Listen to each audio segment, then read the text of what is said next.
అన్న నమస్తే, మీ పేరన్నా? సాంబశివరావు. అన్న ఏం చేస్తారు? నేను ఎలక్ట్రీషియన్. ఏంటి, ఏ సామాజిక వర్గం మీది? మాది బీసీఏ. మరి బీసీకి సంబంధించి సామాజిక వర్గానికి సంబంధించి ఈ రోజున స్థానిక ఎలక్షన్స్కి 33% రిజర్వేషన్ కల్పిస్తున్నారు చంద్రబాబు నాయుడు గారు. మనకు అసెంబ్లీలో క్యాబినెట్లో కూడా బిల్లు ఆమోదం జరిగింది. ఏంటి, ఎలా అనిపిస్తుంది అసలు? చాలా చంద్రబాబు నాయుడు గారికి ముఖ్యంగా ధన్యవాదాలు తెలుపుకుంటున్నామండి. బీసీల పక్షపాతి చంద్రబాబు నాయుడు గారు ఆయన అలా మాకు చేయడం కూడా చాలా ఆనందంగా ఉందండి. అలాగే స్థానిక సంస్థల్లో కూడా బీసీలకి పెద్దపీట వేయాలి, అంటే ఈ పోటీ చేయడానికి బీసీలకు కూడా కొద్ది ప్రాముఖ్యత కల్పించాలని మేము కోరుకుంటున్నాం. అంటే ఇక్కడ జగన్మోహన్ రెడ్డి గారే బీసీలకి సరైన న్యాయం చేశాడని చెప్పి మాట్లాడుతున్నారు వైసీపీ నాయకులు ఎప్పుడు కూడా అలాగే మాట్లాడతారండి. ఏదైనా సరే చేసినా కానీ చేయలేదని చెప్పి ముందు చెప్పడం వాళ్ళకి అలవాటు. పోనీ ఈయన ఏం చేశాడండి బీసీలకి? ఈయన 5 ఏళ్ళు పరిపాలించాడు కదా, అప్పుడేమైనా చేశాడండి? ఈయన ఏం చేయలేదుగా. మరి చేసేవాడిని ఇంకా చేయనివ్వాలి కానీ, ఇంకా ప్రోత్సహించాలి కానీ మధ్య మధ్యలో ఇట్లా చేయలేదు అట్లా చేయలేదని అనడం కరెక్ట్ కాదండి. ఆయన ఎప్పుడు అంతేనండి, ఏది ఒప్పుకోడు. అంటే బీసీలు చేసి మంచి ప్రభుత్వం జగన్ అంటున్నారు మరి. లేదండి, బీసీల పక్షపాతి చంద్రబాబు నాయుడు ఎప్పటికీ కూడా. ఎందుకంటే బాపట్లలో కానీ ఇంకెక్కడైనా సరే అక్కని చేస్తే తమ్ముడిని పెట్రోల్ పోసి తగలబెట్టడం, అట్లా బీసీని అణగదొక్కడానికి చూశాడండి ఆయన ఎంతసేపు, జగన్మోహన్ రెడ్డి. కానీ చంద్రబాబు నాయుడు గారు అలా కాదండి, బీసీలను ఇంకా పైకి తేవడానికి చూస్తున్నాడండి. అది ఆయనకి నచ్చట్లేదండి. ఏంటంటే ఇలా చంద్రబాబు నాయుడు గారు ప్రతిదీ కూడా అందరికీ అన్ని రకాలుగా చేస్తే రేపు 2029లో ఇతను నామరూపాలు లేకుండా అడ్రస్ లేకుండా పోతాడేమో అన్న ఇదిలో అలాగ మాట్లాడుతున్నాడండి. ఆయన గత 5 ఏళ్ల పాలనకి ఇప్పుడు 3 సంవత్సరాల పాలనకి కంపేర్ చేసుకుంటున్నారు ప్రజలు. ఖచ్చితంగా జగన్మోహన్ రెడ్డి గెలిపిస్తారు ప్రజలంతా అని చెప్పి మాట్లాడుతున్నారు వైసీపీ నాయకులు అలాగే మాట్లాడతారండి. ఎందుకంటే వాళ్ళకి అలా శిక్షణ ఇచ్చాడండి జగన్ గారు.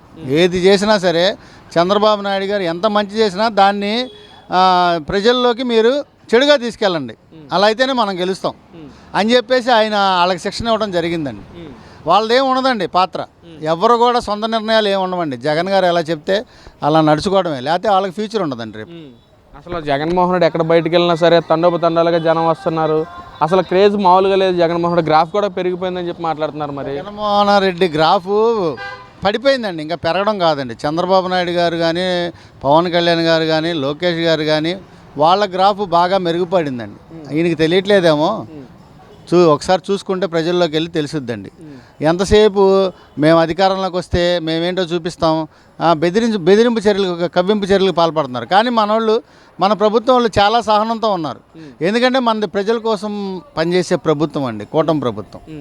అంటే కంపేర్ చేసుకుంటున్నారు ప్రజలు అంటూ ఉన్నారు. ఏమంటే ఏం కంపేర్ చేసుకున్నా కానీ మనకి 5 ఏళ్లలో ఏమి చేశాడండి? ఆయన ఎక్కించినందుకు ఏమీ చేయలేదు కదా, ఒక నియంతలాగా పరిపాలించి దిగిపోయాడు. మా సామాన్యమైన మా బిల్డింగ్ వర్కర్లకి పనులు లేకుండా పోయినాయండి, వర్కులు లేకుండా పోయినాయి. ఆయన ఉన్న 5 ఏళ్లలో చాలా కటిక దరిద్రం అంటారు, అది అనుభవించాం. చంద్రబాబు నాయుడు గారు ఎక్కిన తర్వాత మళ్ళీ మాకు పనులు కానీ అన్ని రకాలుగా పనులు దొరుకుతున్నాయి. బిల్డింగ్ పనులు, ఎలక్ట్రీషియన్ వర్కులు, ప్లంబింగ్ వర్కులు శుభ్రంగా చేసుకుంటున్నాం. ఆయన ప్రభుత్వంలో పస్తులు ఉన్న రోజులు కూడా ఉన్నాయండి. ఏం చేశాడండి సామాన్యమైన వర్కర్లకి? ఆయన ఏం చేయలేదండి. ఇసుకని బ్లాక్ చేసి ఇసుక బ్లాక్లో అమ్ముకున్నాడు. దానివల్ల కస్టమర్లు వెనకని చేశారు, బ్యాంకు లోన్లు రాలేదు, తీసుకొని కడతాకు భయపడ్డారు. మాకు అన్ని వ్యత్యాసం తెలుస్తున్నాయండి, మేము అనుభవించాం. కండి ఆ ప్రభుత్వంలో ఎలా ఉంది, ఈ ప్రభుత్వంలో మేము కళ్ళకు కట్టినట్టు కనబడుతుందండి మాకు. మరి ఎంత జరుగుతున్నా మళ్ళీ నేనే గెలుస్తానని చెప్పి ఎలా మాట్లాడుతున్నారన్న? అంటే ఆయన ఉనికి పడిపోకుండా ఏదో ఇప్పుడు మధ్య మధ్యలో అలా అనబోతే జనాలు శాంతం మర్చిపోయే ఇది ఉంది కాబట్టి ఆయన అలా మాట్లాడుతున్నాడండి, అంతే. ఆయన అయితే ఎప్పటికీ అధికారంలో రాడు. 2029లో కూడా కూటమి ప్రభుత్వం అధికారంలోకి వస్తుంది, ఇంకా ఎక్కువ సీట్లతో. అంటే మేము పంచాయతీ ఎలక్షన్స్ కూడా రాబోతున్నాం, మున్సిపాలిటీ పంచాయతీ ఎలక్షన్స్ ఎలా ఉండబోతుందంటారు? గత 5 ఏళ్ల పాలన కంపారిజన్ ఎలా ఉంటుంది అంటారు?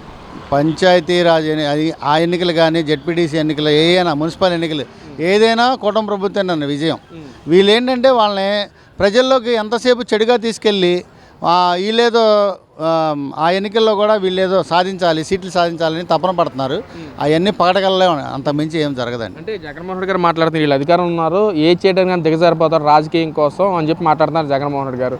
మరి గతంలో కూడా పంచాయతీ ఎలక్షన్స్ జరిగినాయి, మున్సిపల్ ఎలక్షన్స్ జరిగినాయి. అప్పటికి ఇప్పుడు కంపేర్ చేసుకోవాలి, గత ప్రభుత్వం ఏం జరిగినాయి అంటారు? గత ప్రభుత్వంలో నేను కళ్ళారా చూశానండి, వైసీపీ వాళ్ళకి డబ్బులు ఇచ్చి ఓట్లు గుద్దించుకోవడానికి.